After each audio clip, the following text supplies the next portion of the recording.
오늘 에스겔 14장 1절에서 11절에 있는 말씀 중에 우리에게 중요한 건 뭐냐면 오늘 어떻게 보면 마음이라고 하는 주제입니다. 오늘은 그 우상에 관한 말씀을 하시면서 겉으로 드러난 물리적인 우상, 뭐 바알이라든지 아세라라든지 이런 물리적인 우상도 하나님께서 아주 싫어하시지만 그 눈에 보이지 않는 내면의 우상, 이것도 하나님이 아주 싫어하시는 거죠. 그래서 오늘 여기에 대해서 하나님께서 말씀하시는데요. 지난번에는 하나님께서 거짓 선지자에 대해서 경고하시는 말씀을 했는데요. 거짓 선지자들. 오늘 본문은 사실은 바르지 않은 그 장로들에 대해서 경고하는 말씀입니다. 장로들. 오늘날 교회 장로도 장로지만 이 구약시대의 장로라는 것은 간단히 말하면 백성들 가운데 덕망이 있어서 백성들을 이끌어가는 그런 지도자들, 연장자, 연세가 있고 경륜이 있고 그래서 지혜가 있는, 그런 말하자면 이스라엘 백성들 가운데 있는 그 지도자들을 말하는데 오늘 본문의 중심은 이 장로들입니다. 장로들. 지난주에는 선지자들, 오늘은 장로들. 그리고 마음이 어떻게 생겼냐 하는 겁니다. 마태복음에 보면 보물에 대해서 하나님께서 말씀합니다. 보물, 예수님께서 보물을 땅에 쌓아두지 말라, 하늘에 쌓아두라, 이렇게 말하죠. 보물.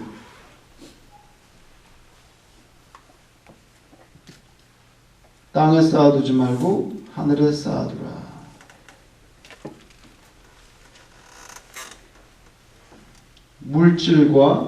물질과 하나님, 어떤 게 더 소중하냐 당신께는. 둘 다 섬길 수는 없는데 주인을 둘을 섬길 수는 없다는 거예요. 주인은 하나밖에 안 되는데, 그래서 우리의 주인은 하나님이 되어야 된다. 이런 말씀을 예수님이 하셨어요. 그러면 예수님이 뭐 물질을 갖다 버려라, 그렇게 말씀하는 게 아닙니다. 지금 물질도 유용하고 중요한데 다만 주인의 자리는 여기다 내주면 안 된다는 거예요. 물질이 안 중요하면 뭐 일도 하지 말고 그냥 돌아가시든지 뭐 남의 거 훔쳐먹든지 하면 되지. 그게 아닙니다. 물질이 중요하지 않다는 게 아니라 주인 자리는 내주면 안 된다는 거예요. 주인 자리는 하나님께 내드려야 된다.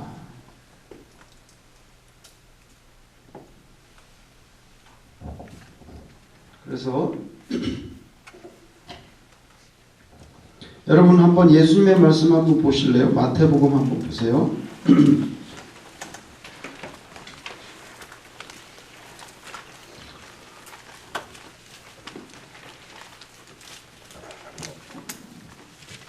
6장 19절. 마태복음 6장 19절.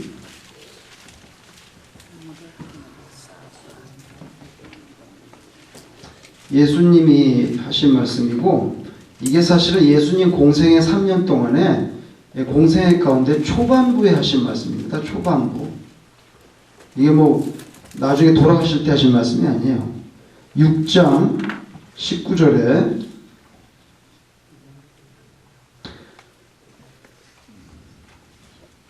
너희를 위하여 보물을 땅에 쌓아두지 말라. 거기는 좀과 동록이 해하며 도둑이 구멍을 뚫고 도둑질하느니라. 오직 너희를 위하여 보물을 하늘에 쌓아두라. 거기는 좀이나 동록이 해하지 못하며 도둑이 구멍을 뚫지도 못하고 도둑질도 못하느니라. 잘 보세요. 예수님께서 보물의 가치에 대해서 인정하십니다. 보물 자체가 무가치하다 그러면 뭐 보물을 어디다 쌓아두냐 마냐 말할 것도 없잖아요. 근데 보물의 가치를 인정을 하는데 어디에다 쌓아둘 거냐, 어디다. 제일 먼저 말씀하는 게 어디입니다. 보물을 부인하지 않아요. 어디다 둘래, 보물? 예? 어디다 두겠소? 여러분 집에 금붙이는 어디다 뒀나요? 여러분 집에 금붙이는 어디다 뒀나요? 없어요. 지난번에 보니까 뭐 손목에도 달고 다니고 막 뭐 없다 그래. 가짜예요? 아이고 이거 엄청난 사실이 뻔해. 다음 주 주보 광고란에 내드리지. 아주 오래전 일인데 90년대 중반쯤 됐나? 제 동생이 제 바로 밑에 있는 동생이 결혼을 했는데 처음에 플러싱에서 살았어요. 플러싱에 살았는데 결혼해가지고 어느 날 집에 오니까 도둑이 들은 거예요. 그래갖고 신혼부부 폐물을 싸그리 가지고 왔어요. 하나도 안 남기고. 결혼한 집에 따른다는데. 그래서 우리는 자체 조사를 하니까 자체 조사. 우리 결론은 뭐냐면 슈퍼바이저가 가져갔다는 결론이 나왔습니다. 우리끼리. 왜냐하면 키 가지고 나서 정식으로 그냥 누가 가져가겠어요 그거를 도대체. 하나도 문도 안 부서뜨리고. 그래서 그 슈퍼바이저는 코리안들이 돈을 가지고 있다. 그리고 신혼부부는 반드시 폐물이 있다는 것을 한국 사람들이 많기 때문에 압니다 그걸. 그래서 그냥 싸그리 가져왔어. 굉장히 돈도 그 가치도 가치지만 결혼한 지 얼마 안 된 집에 그러니까 좀 안 좋더라고요 아주. 어디다가 두겠느냐 이거예요. 어디다가. 그죠? 그래서 오늘 예수님께서는 보물의 가치를 무시하는 게 아닙니다. 가치 있다. 그러니까 잘 놔둬야 되잖아. 어디다 놔둘 거냐? 하늘에 놔둬. 하늘에 놔둬. 그죠? 하늘. 그 다음에 읽어볼게요. 뭐라고 말하냐면 21절 내 보물 있는 곳에 내 뭐도 있어요? 마음도 있다. 그래서 여기도 보시면 예수님께서 보물 이야기를 하시면서 마음에 대해서 얘기합니다. 마음. 사람의 마음이 보물을 쫓아간다는 거예요. 잘 보세요. 사람의 마음이 보물을 쫓아가죠. 아이고 내 금반지 이거 훔쳐가면 어떡하나 그래서 어디다 숨길까? 뭐 속단지에다 숨길까? 어떤 사람은 냉장고에도 숨기다. 도둑놈들 냉장고 제일 먼저인데 거기다 숨기지 마세요. 냉장고 뭐 냉동칸 냉장실 이런데 반찬통 그거 제일 먼저인데요. 하지 마세요. 침대 및 이런 데는 그런 데는 아주 볼 것도 없고 그냥. 어떤 분들은 또 그냥 그 시커먼 쓰레기 봉다리에다가 담아가지고 그냥 어수룩히 휙 던져 놓으면은 이제 그 도둑이 모를 줄 알고 휙 던져 놓은 건 좋은데 나중에 자기가 헷갈려가지고 같이 쓰레기에 나가요. 진짜 그런 사람 있어요. 헷갈려가지고 쓰레기에 나간 거예요. 정말입니다. 그러니까 그런 그 중요한 것들이 있으면은 일단 저에게 받으십니다. 그래서 사람 마음이 보물을 따라가게 돼서 마음이 보물에 따라가니까 땅에 있으면 어디로 따라갑니까? 마음이 땅으로 따라가지요. 하늘에 있으면 하늘로 따라가죠. 굉장히 중요한 거예요. 이거 아주 예수님이 평범한 말씀을 하셨어요. 금붙이나 보물, 폐물 있으면 어디다 숨길래? 땅에 두겠니? 하늘에 두겠니? 근데 사람의 마음이 보물이 있는데 쫓아가니까 그걸 쫓아가다 보면 땅으로 쫓아가. 그러면 땅의 사람이 되는 거예요. 땅의 사람. 하늘에 있는 사람은 뭐예요? 하늘에 속한 사람. 하늘에 속한 사람. 그죠? 그래서 내 마음, 여기 마음이 나왔잖아요. 마음. 그 다음에 22절. 눈은 몸의 등불이니 그러므로 내 눈이 성하면 온 몸이 밝을 것이요. 온 몸이 밝을 것이요. 눈이 나쁘면 온 몸이 어두울 것이니 그러므로 내게 있는 빛이 어두우면 그 어둠이 얼마나 더하겠느냐. 그 다음 결론이 나옵니다. 한 사람이 두 주인을 섬기지는 못하지. 혹 이를 미워하고 저를 사랑하거나 혹 이를 중히 여기고 저를 경히 여김이라. 자, 보물의 가치를 인정을 하셨어요. 보물이 가치 없다 그러면 뭐 어디다가 땅에 둘래 하늘에 둘래 마음이 어디 가냐 이런 얘기 자체가 안 돼요. 보물 가치 있습니다. 돈이 가치가 있습니다. 돈을 무시하는 사람은 아주 이상한 사람이죠. 무식한 사람이죠. 왜 돈을 무시합니까? 돈을 무시할 필요 없어요. 어디다 쌓아두냐, 어떻게 쓰느냐가 중요하지. 한 사람이 두 주인을 섬기지 못하고 혹 이를 중히 여기고 저를 경유를, 너희가 하나님과 재물을 겸하여 주인으로 삼을 수는 없다. 겸하여서 주인으로 삼을 수는 없다는 거죠. 그죠? 가치 있지만 그걸 주인의 자리로까지 올릴 수는 없다는 겁니다. 없다는 겁니다.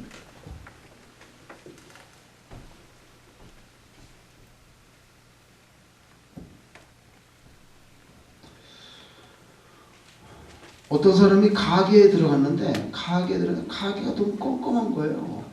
가게가 너무 껌껌해. 또 차를 몰고 가다가 터널 속으로 들어갔어요. 차가 잠시 터널 속으로, 터널이 너무 껌껌해. 왜 깜깜합니까? 선글라스를 꼈기 때문입니다. 선글라스를 꼈기 때문에 깜깜한 거예요. 그 사람이 끼고 있는 거로 세상을 다 똑같이 보는 겁니다. 서로 다 똑같이 보는 거예요.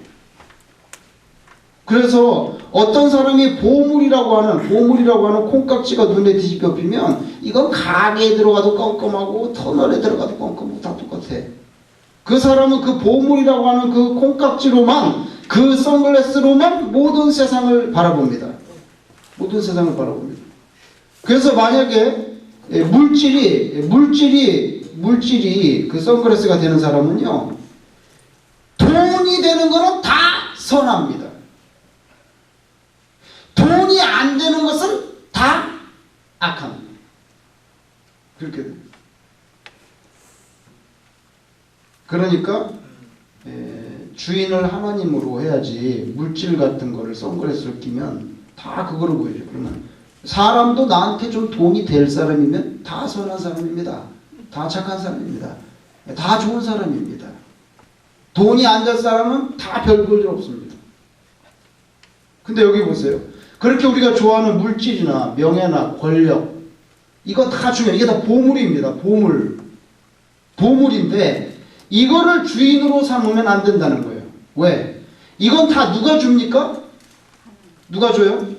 하나님이 주시는 겁니다. 하나님이 주신다. 그러니까 우리를 누굴 주인을 삼아야 돼? 하나님을 주인을 삼으면 그 다음에 이거는 하나님께서 우리한테 주신단 말입니다. 근데 이거를 주인으로 삼으면 하나님이 소외당하잖아요. 소외. 야, 그건 내가 다 주는 건데 그렇게 날 모르니? 너 건강한 건 내가 너 다 건강하게 하나님께서 지켜주시고, 너 물질도 내가 준 거고, 네 명예도 내가 준 건데 어떻게 나를 못 알아보고 여기에만 그냥 집중하고 있냐.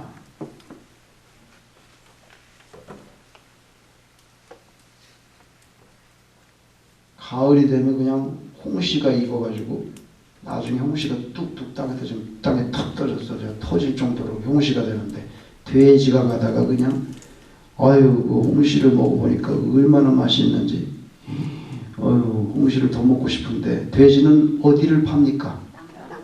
땅을 팝니다. 땅에서 나누잖아요. 그게 돼지가 땅에서, 어디서? 땅에서 나누잖아요. 감히 땅에서 나온 줄 알아? 솟아난 줄 알아? 그래서 꿀꿀거리면서 땅을 막 후비는 거죠. 돼지가 어떻게 울죠? 우는 소리. 꿀꿀거립니까? 꿀꿀꿀.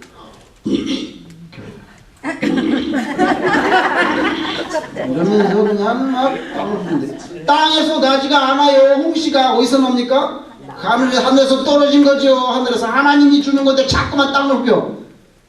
그거 아니라 이거예요. 그게 아니라 이거예요. 그래서 오늘 예수님이 말씀은 보물 가치 있다. 어디다 둘 거냐. 그 다음에 그거 말고 여기 진짜 주인 찾아라. 진짜 주인. 이 진짜 주인 여기 있잖아요. 이분이 다 주는 건데 여기다 대고서는 자꾸만 땅을 팔라고. 그렇죠? 그래서 보물이 마음과 아주 연관이 돼 있어요. 보물이 마음과 아주 연관이 돼 있어요. 오늘 에스겔이 말씀하시는 내용도 이거 좀 관계가 있기 때문에 제가 말씀을 드렸습니다. 오늘 에스겔에게 누가 찾아왔냐면 장로들이 찾아왔어요. 근데 그 장로들은 누구냐면 예루살렘에서 찾아온 사람들이 아니라 바벨론에서 같이 포로 생활하던 장로님들 중에 누가 찾아온 것 같아요. 에스겔에게. 찾아와서 왜 찾아온 줄 아세요? 하나님한테 좀 물어보라고. 뭘 물어봅니까? 앞으로 예루살렘이 어떻게 되겠어? 예루살렘의 장래. 그리고 우리는 언제쯤이면 이 바벨론에서 포로로 왔는데 좀 자유롭게 나갈 수가 있나? 그래서 예루살렘의 미래와 자기 개인적인 장래에 대해서 좀 물어보고 싶어서, 하나님께 물어보고 싶어서 찾아왔어요. 여기 하나님이 계시고, 그리고 선지자들이 있습니다. 선지자의 원래 뜻은 대변인이라 그랬습니다. 하나님의 말씀을 대변하다 보니까 그 내용이 앞으로 되어질 일들에 대해서 자꾸 말하니까 그게 예언자라고 됐지, 원래 뜻은 대변인이라는 뜻이에요. 그런데 오늘 본문에 이 바벨론 포로 가운데 있었던 장로님들이 선지자인 에스겔을 찾아온 것 같아요. 근데 문제가 있어요. 뭐가 문제냐? 오늘 읽어보면 알지만 이거 좋다 이거예요. 하나님 계시고 선지자 계시고 백성도 있고 백성 안에 장로가 있고 장로가 선지자를 찾아왔는데 하나님의 뜻이 어때? 하나님이 어떻게 생각하고 있어 지금? 우리는 언제쯤 하나님이 여기서 해방시켜준대? 예루살렘은 어떻게 되는 거야? 이렇게 물어보려고 거꾸로 올라가는 건데, 문제는 뭐냐면 이 백성의 장로들이 하나님의 말씀대로 살고자 하는 그런 간절한 마음, 하나님의 뜻대로 살고자 하는 그런 순종하고자 하는 마음, 그걸 가지고 에스겔, 선지자가 가지고 에스겔이잖아요. 오늘 본문에는 뭐 이사야도 있고 예레미야도 있고 오늘 본문에 에스겔을 찾아왔는데, 그 마음이 하나님의 뜻이 이러이러하면 우리가 하나님께 순종하고 어떻게든지 하나님의 마음에 우리 마음을 맞추려고, 하나님의 마음에 우리의 마음을 맞추려고, 우리가 뭐 좀 고칠 거 없습니까? 하나님께서 무슨 색깔을 좋아하십니까? 노란색 좋아하십니까? 빨간색 좋아하십니까? 그러면 우리도 노란색, 빨간색 이렇게 좀 마음을 맞추려고 우리가 선지자를 찾아온 것입니다. 이렇게 찾아온 게 아니란 말이에요. 그 하나님의 뜻과 하나님의 그 경륜에 대해서는 순종하고자 하는 마음, 내가 거기다가 맞추고자 하는 마음, 나를 고치려고 하는 마음, 이런 마음으로 찾아온 게 아니고, 내가 좀 하나님의 뜻을 미리 알아가지고 내가 이익을 좀 도모하고 내 계산을 좀 해봐야 되겠어. 계산을 좀 해봐야 되겠어. 제주도의 김만득이라고 하는 덕인지 김만득이라고 하는 상인이 있는데 주막집에서 국을 파는데 보부상들이 왔다 갔다 하는데 무슨 소리를 들었냐면 임금님이 좀 몸이 안 좋다, 이런 걸 들었어요. 제주도에 사는데. 그러니까 김만득이라고 하는 이 사람이, 그래? 그리고 또 있는데 누가 찾아왔냐면 제주도에 있는 어떤 의원이 김만득이를 찾아와가지고, 야, 이런 약초를 좀 구해봐라. 아니, 의원이면 당신이 구해야지 나한테 그냥. 야, 나는 아무리 찾아도 찾을 수가 없는데 네가 보니까 지난번에 약초를 잘 찾더라. 이런 약초를 꼭 좀 찾아봐라. 그 약초는 어디다 쓰려고 그럽니까? 근데 야, 이건 사실은 비밀인데 임금님이 건강이 안 좋아가지고 제주도에서 이 약초를 구한대. 그러니까 빨리 찾아봐라. 그래서 이 사람이 임금님의 건강이 좋지 않다는 소문이 있습니다.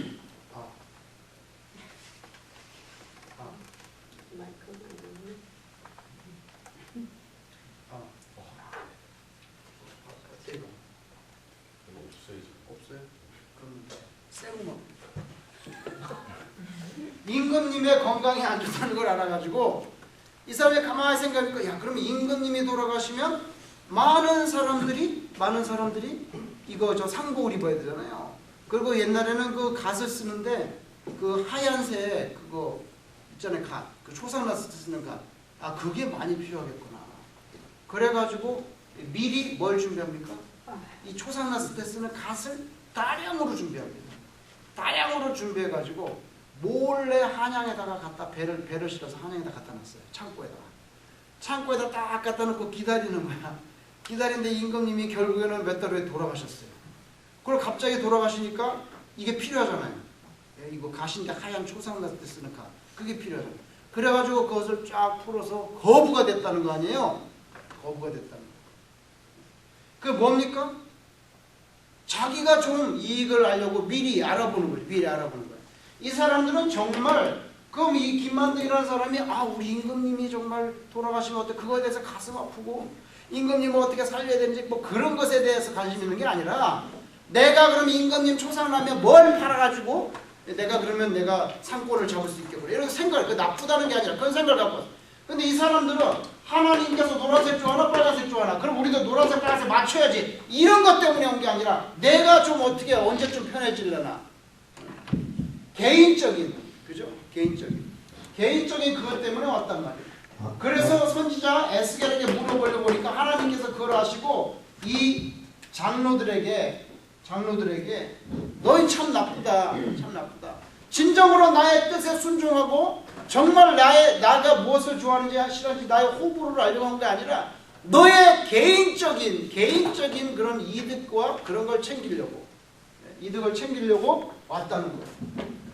그래서 하나님께서 조금만 더 키워주세요. 그래서 하나님께서 싫어하셨어요. 오늘 내용이 그거예요. 싫어하신다. 오늘 보면 그러면서 뭐라고 말씀하냐면 결론적으로 예루살렘에는 물리적인 우상이 있어요. 지난번에 보셨죠? 그 태양을 섬기는 그 우상들도 만들고 예루살렘 성전 안에 벽에다가 온갖 잡동산 이집트 곤충하고 뭐 그 우상을 잔뜩 그려놓고 거기서 막 연기가 올라와서 연기가 뽀얗게 올라올 정도로 하고 그 물리적인 우상이 있는데 여기 그 바벨론의 장로들은 내면의 우상을 가지고 있어요. 그 내면의 우상이 뭐냐면 나예요. 내가 잘 살고 봐야 돼. 그러다 보니까 그런 의도를 가지고 선지자를 찾아오니까 이 선지자가 진짜 선지자가 아니라 선지자를 무슨 취급하는 거예요?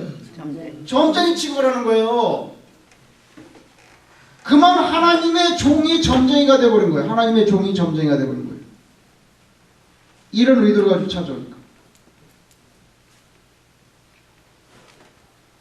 1년에 서너 번 나오는 그런 성도가 있어요. 교회에 1년에 서너 번 교회 출석하는 성도가 있는데 옛날 얘기예요. 우리 교회 그렇다는 게 아니라. 근데 그거는 참 특이한 거예요. 뭐냐면 이사를 자기 집 이사를 가면 꼭 저를 불러요. 저를 대접하려고 부르는 게 아니고 그게 아니라 뭘 해야 되냐면 예배를 드리잖아요. 근데 1년에 교회를 한 3번, 4번밖에 안 나와요. 근데 집안에 무슨 일이 있으면 꼭 저를 불러요. 그래서 예배를 드리잖아요.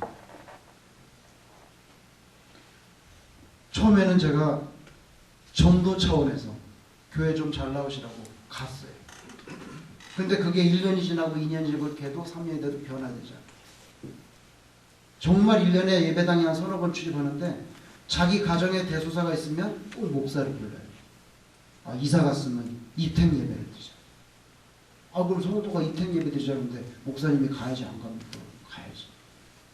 그렇게 해서 하는데 몇 년이 지나고 제가 깨달은 게 뭐냐면 이 사람은 나를 완전히 일종의 무당으로 하는 거예요.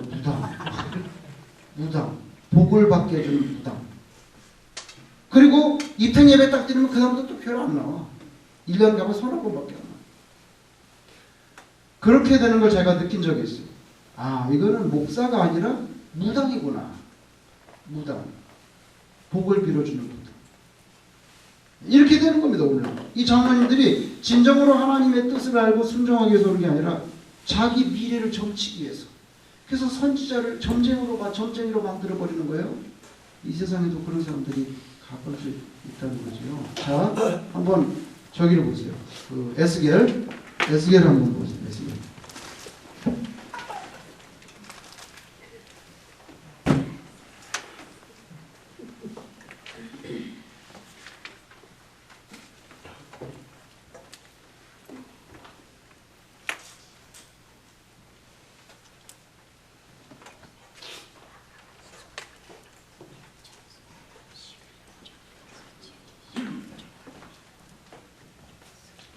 자, 에스겔 14장 1절에 이스라엘 장로 두어 사람이 나와 내 앞에 앉으니 여호와의 말씀이 내게 임하여 이르시되 인자야 이 사람들이 자기 우상을 여기 보세요. 인자는 에스겔이죠. 에스겔 보고 이 사람들이 자기 우상을 어디에 드립니까? 마음에 드립니다. 이 나오죠? 자기 우상을 마음에 드리며, 이것은 뭐냐면 지금 이것은 바벨론입니다. 예루살렘에는 물리적인 우상이 있고 바벨론의 포로가 되어온 이 사람들의 마음에는 마음속에 우상이 있다는 거예요. 마음속에. 마음에 들이며 죄악의 걸림돌을 자기 앞에 두었으니 그들이 내게 묻기를 내가 조금인들 용납하랴. 이게 무슨 말입니까? 그들이 내게 묻기를 내가 조금인들 용납하랴. 이게 무슨 말입니까? 이 사람들은 우리가 언제쯤 바벨론에서 다시 자유하고 자유의 몸이 될 수 있는지 포로 신분에서 자신들의 장래와 그 다음에 자기가 두고 온 조국 예루살렘 아직 안 망했습니다. 지금 곧 망할 겁니다. 아직 안 망했어요. 이 시점까지. 예루살렘의 운명에 대해서는 어떤 뜻을 하나님이 갖고 계신지 알고자 합니다. 그러나 그것이 진정 하나님의 뜻에 순종하고 자기의 잘못된 부분이 있으면 고치고 회개하고 새롭게 되기 위한 것이 아니라 자기 자신들의 장래에 대해서 궁금하고 자기의 이익을 위해서, 그래서 선지자를 점쟁이 취급해서 물어보려고 왔는데 그걸 내가 어떻게 용납하겠냐는 거예요. 너를 점쟁이 취급하는데. 그죠? 그래서 그들이 우리는 언제쯤 이 포로에서 해방되는지 하나님한테 한번 좀 여쭤보시오.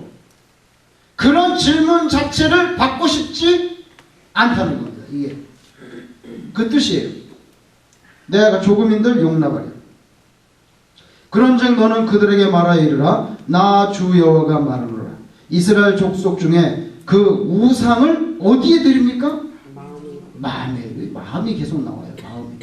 마음에 들이며 죄악의 걸림돌을 자기 앞에 두고 선지자에게로 가는 모든 자에게 나 여호와가 그 우상의 수요대로 보응하리니 이는 이스라엘 족속이 다 그 우상으로 말미암아 나를 배반하였으므로 내가 그들이 마음먹은 대로 그들을 잡으려 함이라.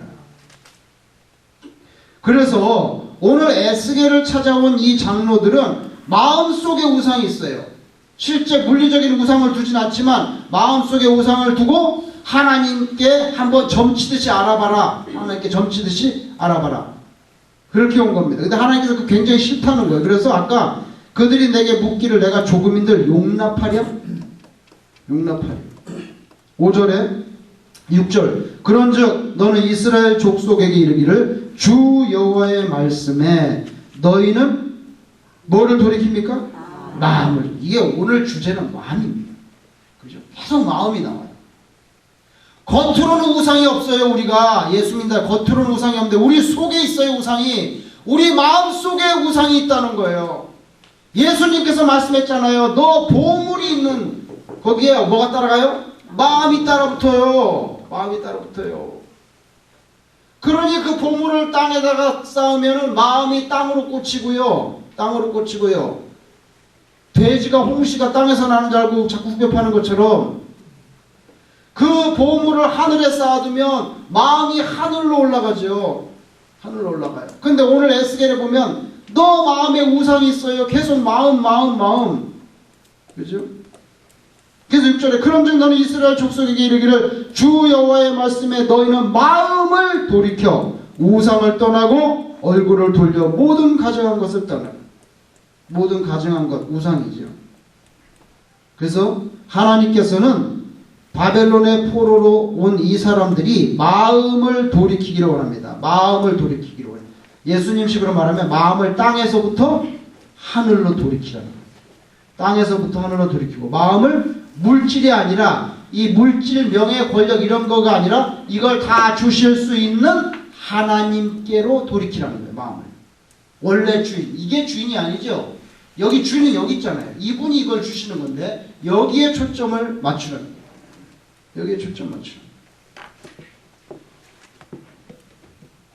그 다음에 7절 이스라엘 족속과 이스라엘 가운데 거류하는 외국인 중에 누구든지 나를 떠나고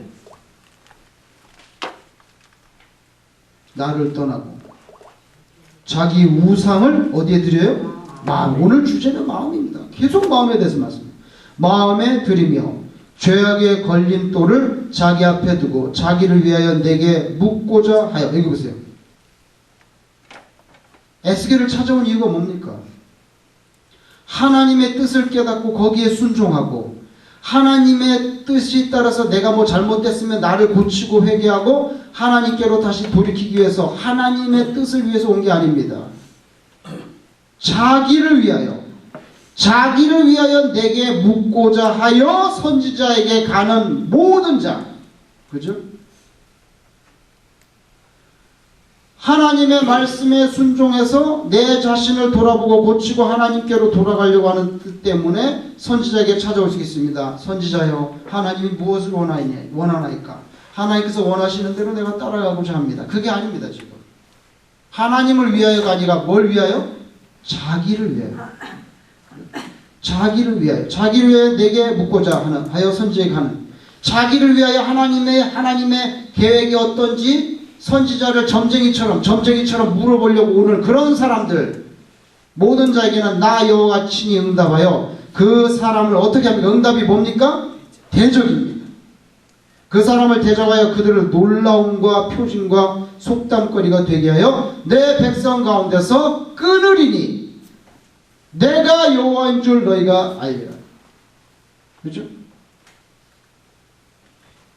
하나님의 종을 무당 취급하는 그런 사람들, 그건 끊어버리겠다는 거예요. 만일 선지자가 유혹을 받고 말을 하면 이게 뭡니까? 선지자가 그런 거 하면 안 되죠. 점치듯이 옛날에 저도 들은 게 있어요. 잘할 때 어디 가면 용한 권사님이 있는데 우리 거기 예언 받으러 갑시다. 그렇게 말하는 아주 용한 권사님이 있는데 우리 거기 예언 받으러, 아주 그냥 진짜 쪽지기 같이 마치는데 그거 완전 점쟁이야. 점쟁이 취급하고 있어 권사님을. 또 권사가 그렇게 해서는 안 되지. 무슨 권사님이 그런 개인적인 그런 걸 해요. 예수 잘 믿으라고 됐지. 무슨 점쟁이?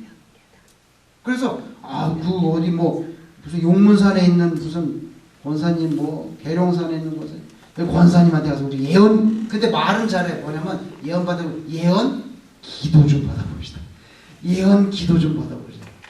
그래가지고 가가지고서는 그 권사님을 점쟁이 취급하고 그 권사님도 점쟁이 취급된 거예요. 오늘 그걸 말하는 거예요. 어떤 선지자든 간에 그렇게 점쟁이식으로 사는 사람, 그죠? 그렇게 물으러 오는 이 사람도 문제지만, 자기가 용한 점쟁이처럼 그렇게 하나님의 뜻이 이렇습니다. 예? 내년에 당신 집에 좀 문제가 있을 것 같아요. 기도해 보니까 당신의 집 애가 좀 아플 것 같습니다. 이런 거. 그렇게 하는 그 선지자도 나쁘다는 거예요. 그죠? 선지자도 나쁘다는 거예요. 그래서 오늘 그렇게 여기 말씀합니다. 자, 9절. 만일 선지자가 유혹을 받고 말을 하면, 점치듯이 그런 말을 하면, 나 여호와가 그 선지자를 유혹을 받게 하였음이거니와 내가 손을 펴서 내 백성 이스라엘 가운데서 그를 멸할 것이라.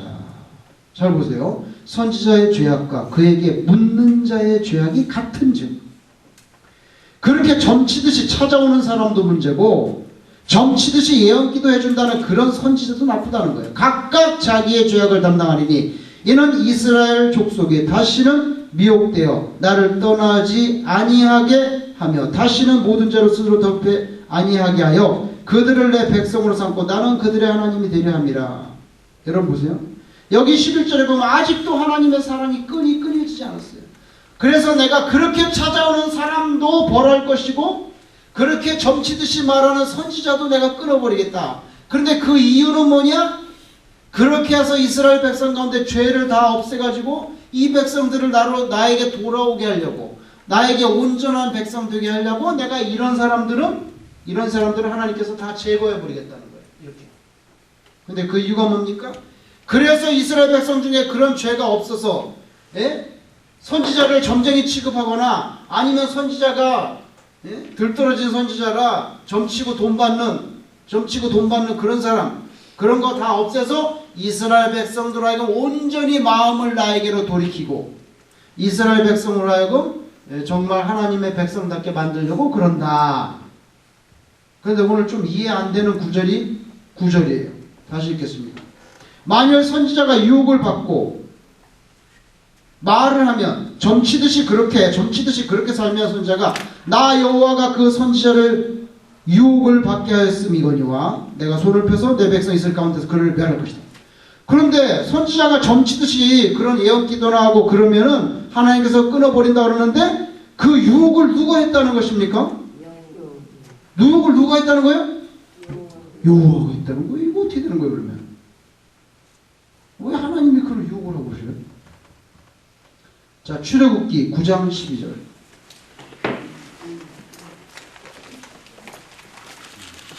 94페이지. 94페이지.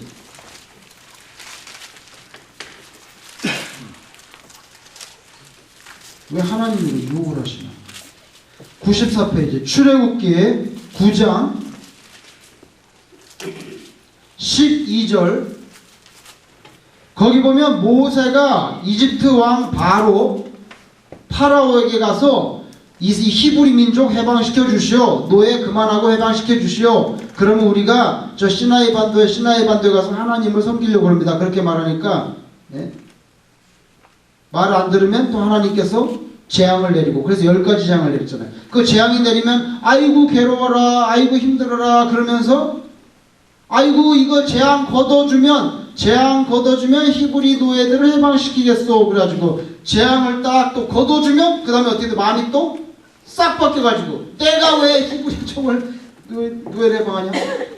그래서 여기 9장 12절 그러나 여호와께서 바로는 파라오입니다. 그 이집트의 왕 바로의 마음을 완악하게 하셨으므로 그들의 말을 듣지 않아. 그죠? 모세와 아론의 말을 듣지 아니하였으니 여호와께서 모세에게 말씀하신 거예요. 여호와께서 뭐라 했어요? 그들이 말을 안 들을 거다. 그렇게 말했는데 그렇게 말씀한 것. 여기도 보면 바로의 마음이 완악하게 됩니다. 그런데 바로의 마음을 완악하게 하는 주체가 누굽니까? 하나님입니다.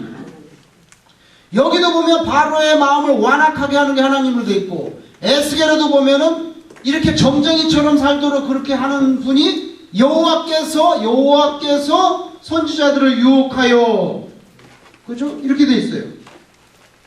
그 하나님이 그럼 다 하나님 책임 아닙니까? 그러면 그렇지 않습니까? 하나님께서 그렇게 유혹한다고 돼 있잖아요.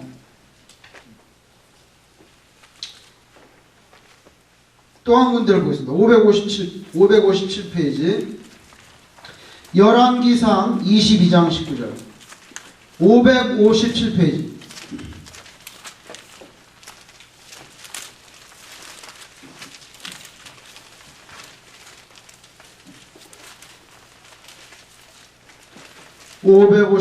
열왕기상 22장. 여기 보면 진짜 선지자와 거짓 선지자들에 대한 이야기 나옵니다. 진짜 선지자와 거짓 선지자들의 이야기가 나옵니다.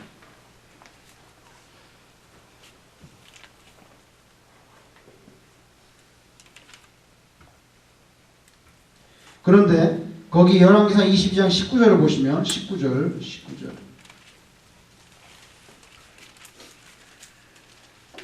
거짓 선지자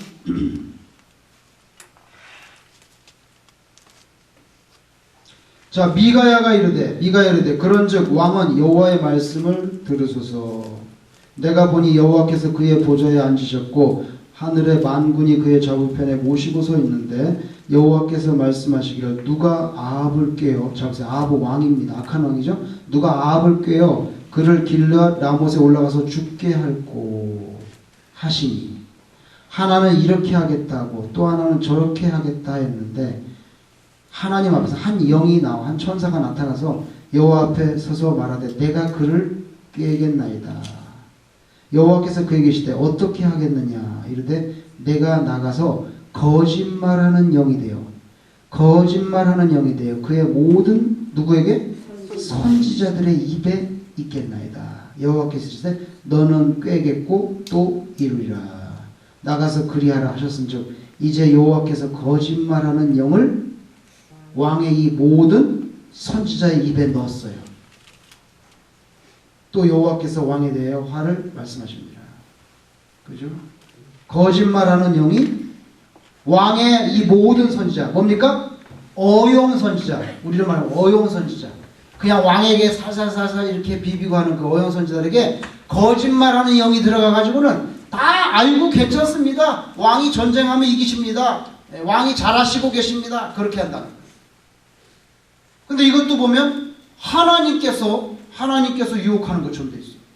이런 걸 우리가 성경에서 읽으면 어떻게 우리가 이해해야 되겠냐는 거예요. 아까 출애굽기에도 보면은 하나님께서 바로의 마음을 강팍하게 한다. 에스겔에도 보면 하나님께서 그 선지자를 유혹해서 점쟁이처럼 한다. 여러분 우리 이렇게 생각해야 됩니다. 여기 보시면 바로 왕이 있습니다. 바로 왕의 마음이 모세와 아론이 가서 뭘 말을 하면 거기에 대해서 이렇게 긍정적으로 되질 않고, 긍정적으로 되지 않고는 그때 그 재앙만 딱 지나가면은 내가 왜 히브리 노예를 갖다가 풀어주냐? 절대 그렇게 안 해.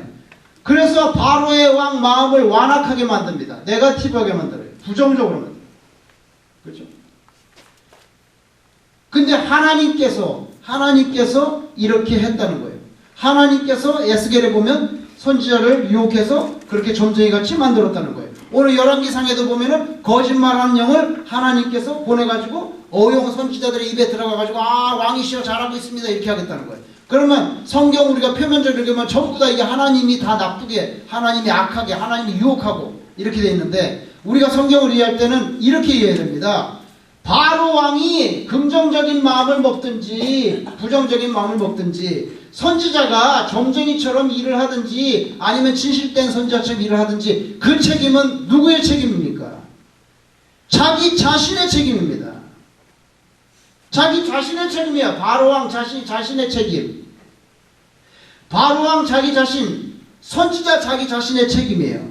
그런데 하나님께서는 여기 있죠. 하나님께서 이 모든 걸 큰 괄호를 보세요. 하나님께서 이 모든 것을 뭡니까? 그냥 허용하는 것입니다. 내버려 두는 거예요. 내버려 두는 거예요. 어떤 사람이 죄를 짓습니다. 만약에 죄를 졌어요. 어떤 사람이 죄를 지면은 하나님께서 그 사람 보고 죄를 지으라고 막 하나님께서 지으라, 너 죄 지어라. 그랬습니까? 그렇지 않습니다. 누가 죄를 지은 것입니까? 자기가 죄를 지은 것입니다.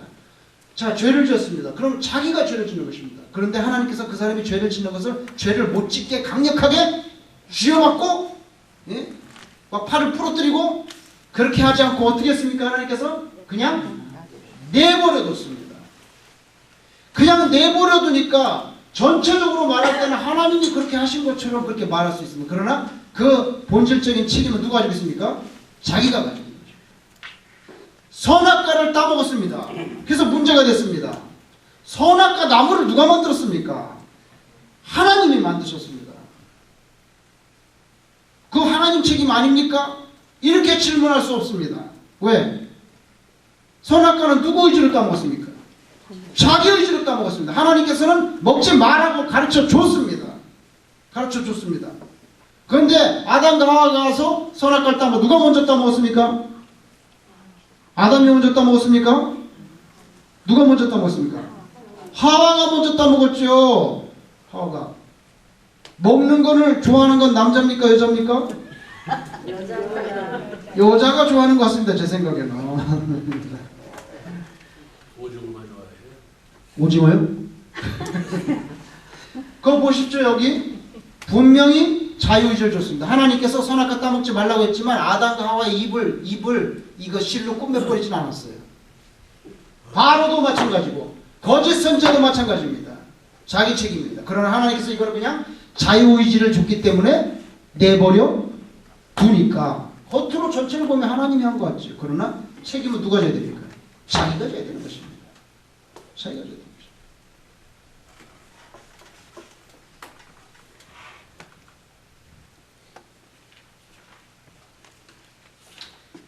여러분 이사야 선지자는 뭐라고 말하는지 한번 보죠. 1000페이지 이사야 29장 13절 페이지 1000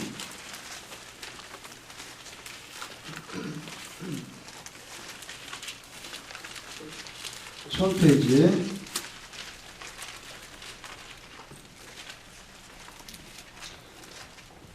1000페이지. 이사야 29장 13절.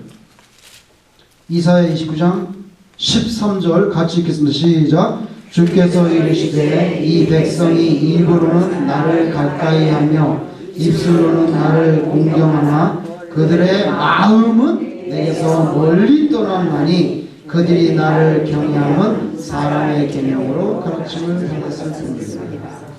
맨날 경외해야 된다. 하나님 경외해야 된다. 하나님 경외해야 된다. 그러니까 그냥 귀에 못이 박히도록 들어서 그러는 거지 진짜 마음으로 나를 사랑하는 것은 아니야. 진짜 마음. 그래서 입술로는 나를 공경하나 입술로는 나를 공경하나 그들의 마음은 아니야. 오늘 예수께서 계속 뭡니까? 마음이 중요해. 마음이 중요해. 그죠? 예수님께서도 보물이 있는 곳에 마음이 따라간다. 마음이 땅에 꽂히면 안 되고 하늘에 꽂혀야 된다. 오늘 이사야 선지자도 입술로는 나를 공경하는데 마음은 나에게서 멀리 떠났다. 입술로는 나를 공경 뭡니까? 립서비스예요. 립서비스. 헌신을 입으로 하려고. 입으로. 헌신은 손과 발을 들여서 해야 되는데 입으로만 주를 사랑합니다. 입으로만 헌신하겠습니다. 그죠? 립서비스. 그거 다 엉터리라. 엉터리라. 자, 이거 좀 보십시오.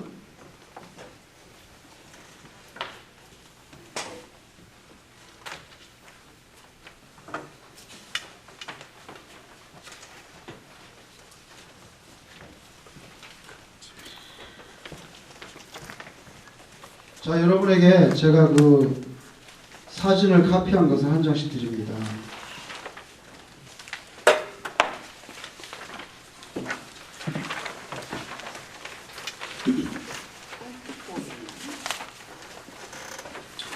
자, 다 받으셨어요? 자, 이제 드디어 동물의 왕국 시간이 돌아왔습니다. 무엇입니까? 치타? 뭡니까 이게? 표범입니까? 위에는 치타입니까? 호랑이 아닙니까? 호랑이 한 마리? 신권산이 몇 마리 있습니까 호랑이는? 예? 두 마리? 어떤 게 호랑이입니까? 여기 중간에 거요. 중간에 거 노려보고 있는 거? 예. 수염 긴 거 왼쪽에. 예. 예, 그거 호랑이. 또 한 마리는? 밑에? 앉아있는 거. 예. 아, 이거 어떻게 호랑이가 두 마리나 이게 되네. 호랑이가 두 마리나 들어있네.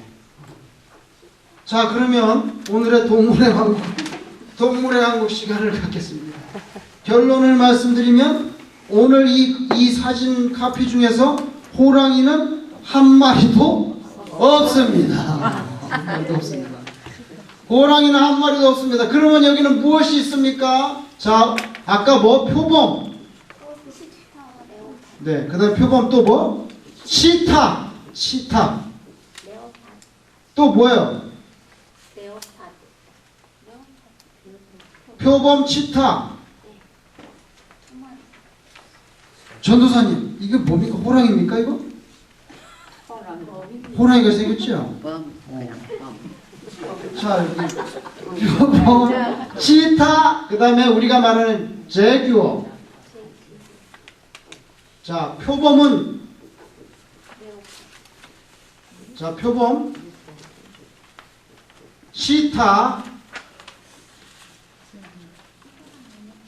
자, 이렇게 되어 있습니다. 자, 우리 한국말로 표범, 치타, 제규어, 여기 그죠? 레오포드, 치타, 제규어 이렇게 되어 있습니다. 여러분 이 지금 제가 여러분한테 드린 거는 이 세 가지가 다 들어 있습니다. 그냥 딱 보면 전부 호랑이 같아. 전부 호랑이 같아. 그런 식으로 세상을 살면 안 돼. 이게 다 호랑이구만. 다 얼룩덜룩하고 그러면 안 돼요. 자, 제일 위에 있는 거. 제일 위에 있는 거. 치타. 그죠? 치타는 어떻게 구별하는지. 예. 치타는요. 잘 보시면 뭐가 있냐면 이렇게 되어 있습니다.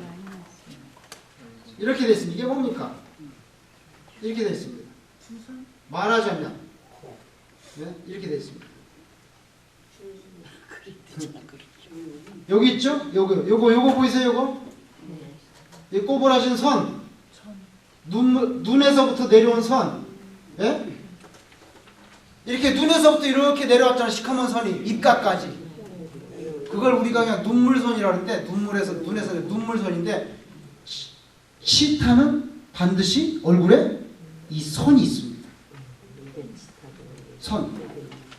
그러니까 맨 위에 거는 치타 선이 있어요, 없어요? 있습니다. 그러면 또 오늘 또 있습니까, 없습니까? 있습니다. 어디 있습니까? 예, 중간에 오른쪽에 거기 보시면 또 눈에서부터 입가까지 딱 내려오고 양쪽에 선이 있습니다. 그렇죠? 그러니까 아이고 전부 호랑이가 4마리나 앉았네. 그런 식으로 살면 안 됩니다. 치타를 모욕하는 것입니다. 모욕. 치타를 목욕시키지 마세요.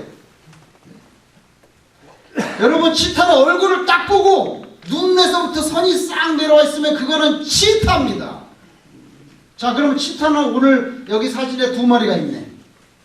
그러면 이제 나머지는 표범과 재규어를 구분해야 되는데, 표범과 여기 호랑이는 한 마리도 없습니다.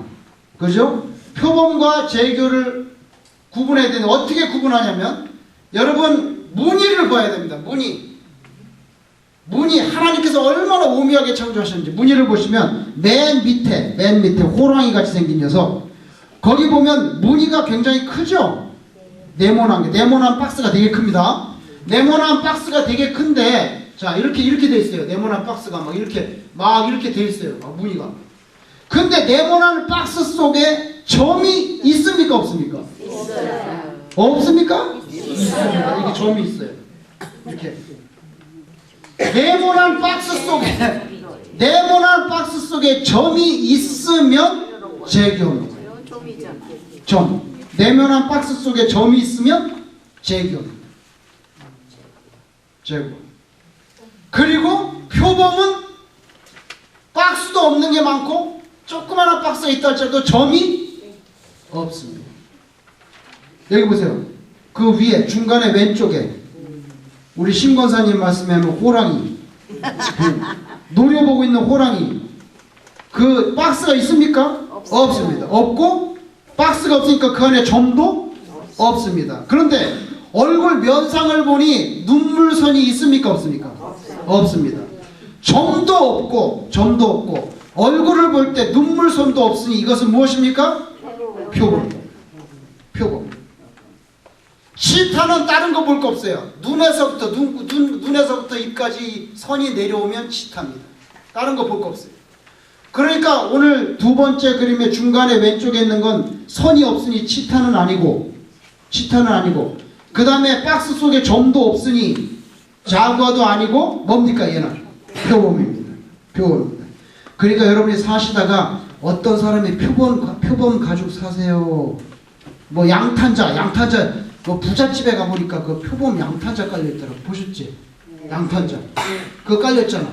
그럼 아무거나 갖다 주면서 표범이래. 그러면 뭘 확인해야 돼? 점을 확인해야 돼. 점이 있으면 표범이 아닙니다. 점이 없어야 됩니다. 점이 없어야 됩니다.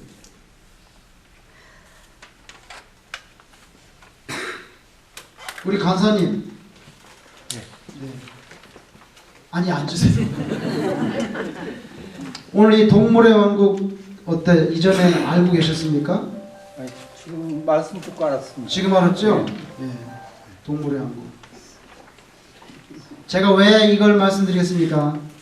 이걸 제가 여러분한테 처음부터 전부 다 보는 게 전부 호랑이라고 그러고 표범이라고 막 헷갈립니다. 뭡니까? 우리는요, 이거 하나도 잘 구분을 못해요. 잘 못합니다. 하물며 진실된 선지자와 점쟁이 같은 거짓 선지자의 구별이 얼마나 어렵겠습니까? 그러니까 우리가 정신을 똑바로 차리고 해야지. 안 그러면 전부 호랑이입니다. 우리가 그렇게 살아서는 안 된다는 뜻입니다. 자, 이제 끝으로 한 가지 구절 읽고 마치겠습니다. 그게 어디냐면 잠언입니다. 잠언 28장 9절 943페이지.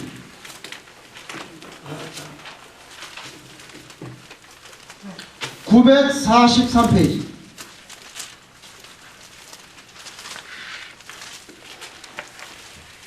(943페이지) 잠언 28장 9절 같이 읽겠습니다. 시작. 사람이 귀를 돌려 율법을 듣지 아니하면 그의 기도도 가증하니라. 이 무슨 말입니까? 하나님의 뜻, 하나님의 말씀도 잘 깨달으려고 관심도 없으면서 하나님이 빨간색 좋아하시는지 노란색 좋아하는지 하나님의 뜻에 대해서는 관심도 없으면서 하나님의 율법은 듣지도 않고 말씀에 별로 흥미도 없으면서 이것 주세요, 저것 주세요, 아니면 앞으로 제가 어떻게 되겠습니까? 그런 기도 자체가 말이 안 된다는 거죠. 말이 안 됩니다. 그래서 오늘 뭐라 했습니까? 에스겔에 내가 그런 질문을 용납하지 않는다. 내가 그렇게 묻는 거, 예루살렘이 언제 망합니까? 우리는 언제 바벨론에서 포로에서 풀려납니까? 그렇게 묻는 질문 자체를 내가 받아들이지 않겠다는 거예요. 대답할 가치도 없다 너는. 왜? 율법에 대해서 귀를 기울이지 않으면서 기도하는 거 가증하고 선지자를 점쟁이 취급하는 거. 그죠? 하나님을 믿는 것을 도깨비 방망이식으로 금 나와라 뚝딱 그런 식으로 하려는, 그거 하나님께서 불쾌하다는 거예요. 불쾌하다는 거예요. 그래서 여러분, 우리는 이사야 선지자가 말씀하신 대로 입으로는 나를 공경하나 마음으로는 멀리 떠났다. 예? 오늘 에스겔의 주제가 마음 아닙니까? 마음. 입으로는 공경하나 마음은 없어요. 그냥 그런 거 하나님께서 싫어하십니다. 여러분, 저와 여러분은 입으로도 찬양하지만 진정으로 마음으로 하나님께 가까이 나아가셔서 하나님께 기쁨이 되는 그런 인생이 되시기를 주의 이름으로 축원합니다.